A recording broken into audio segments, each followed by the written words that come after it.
Bom, vamos então para o próximo micro-organismo. O outro, né? Bacillus cereus. Período de incubação de 8 a 22 horas. Forma diarreica. Qual que é a fonte desse micro-organismo? O solo, cereais e grãos, farinhas e hortaliças.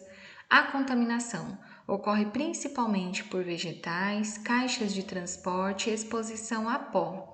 Quais os alimentos envolvidos nessa contaminação? Arroz, feijão, outros cereais, vegetais cozidos, pudins, cremes de amido, sopas de vegetais e massas secas. E o quadro clínico é de náusea e vômito. Vocês viram que a contaminação, os sinais e sintomas, ela se dá muito rápido, né? Por questão de horas. Por isso que é muito comum as pessoas se alimentarem e logo em seguida, depois de algumas horas, apresentarem, por exemplo, intoxicação alimentar. Outro, Clostridium botulinum, período de incubação de 12 a 72 horas. Fonte, o solo, vegetais, frutas, peixes. A contaminação ocorre por manipulação e industrialização inadequadas. Quais os alimentos envolvidos? Então, as conservas, enlatados, em geral carnes cozidas, patês, maionese. O quadro clínico: distúrbio gastrointestinal, visão dupla, dificuldade para falar ou engolir e paralisia.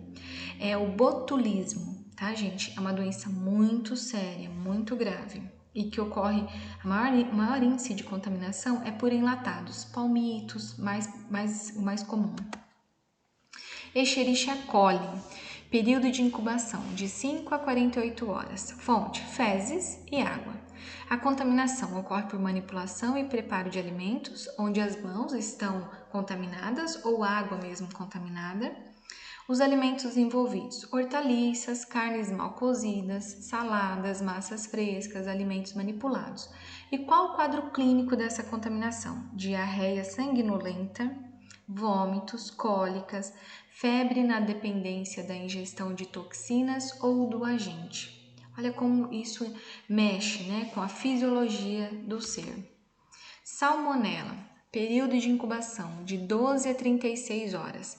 Qual que é a fonte de contaminação da salmonela? Fezes e água. Contaminação ocorre por manipulação dos alimentos, os alimentos envolvidos: leite crus, vegetais crus, ovos e mariscos. E o quadro clínico de sinais e sintomas: diarreia, febre, dores abdominais e vômitos. E como preparar e conservar os alimentos, né? Então, olha, para melhor preservação e conservação desses alimentos, a gente deve realizar toda essa manipulação com hábitos de higiene pessoal e higiene geral, né? Bem como o cuidado na hora de armazenar e mesmo na hora da compra dos alimentos. Quando a gente vai ao supermercado, a gente não escolhe os alimentos mais vistosos, aqueles que estão totalmente íntegros, então já começa aí o processo. O problema é que a gente muitas vezes compra, chega em casa, guarda e não higieniza.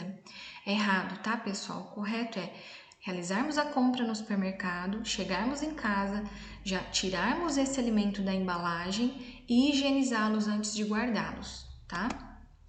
Então, olha lá, algumas dicas de como preservar e conservar bem esses alimentos. Então, lavar bem as mãos antes de manipular alimentos ou ingeri-los, lavar bem os utensílios e equipamentos de cozinha, impedir o contato de alimentos estragados com os em bom estado de conservação, para um não passar micro-organismo para o outro, manter os alimentos cobertos, protegendo-os contra poeira, moscas e insetos em geral, não misturar alimentos frescos com os mais antigos, porque os mais antigos já podem ter algum micro-organismo ali se proliferando.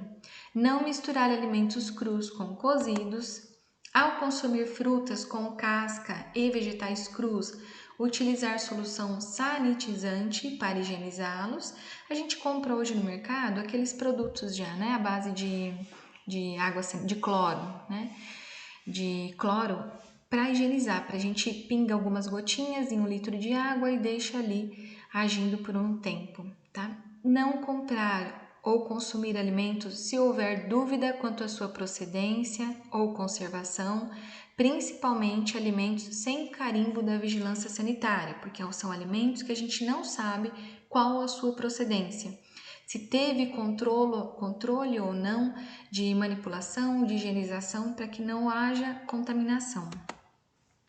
Não comprar produtos industrializados cuja embalagem esteja enferrujada, estufada ou defeituosa, principalmente os enlatados, tá, pessoal?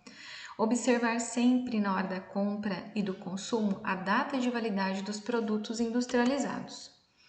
Sempre que possível, conservar os alimentos perecíveis em ambiente refrigerado ou consumi-los imediatamente após o preparo, evitando o seu reaproveitamento. Por quê? Esses alimentos perecíveis são aqueles alimentos que estragam, né, em temperatura ambiente com muita facilidade. Então, esses alimentos têm que ser mantidos na geladeira se eles não forem consumidos de imediato, tá? Não congelar alimentos após já os ter descongelado, mesmo que não tenha sido consumido. Sempre utilizar água tratada ou fervida, tanto para o consumo como para o preparo dos alimentos. E aí vem essa questão, né? O melhor meio de preservar e conservar os alimentos é mantendo uma boa higienização. Então, a gente tende a não acreditar naquilo que a gente não vê. Se nós olharmos para nossas mãos, nós não veremos micro-organismos, vírus, bactérias, fungos, porém, nós temos muito, tá, pessoal? Por isso que a gente tem que ter uma boa e frequente, né, higienização das mãos.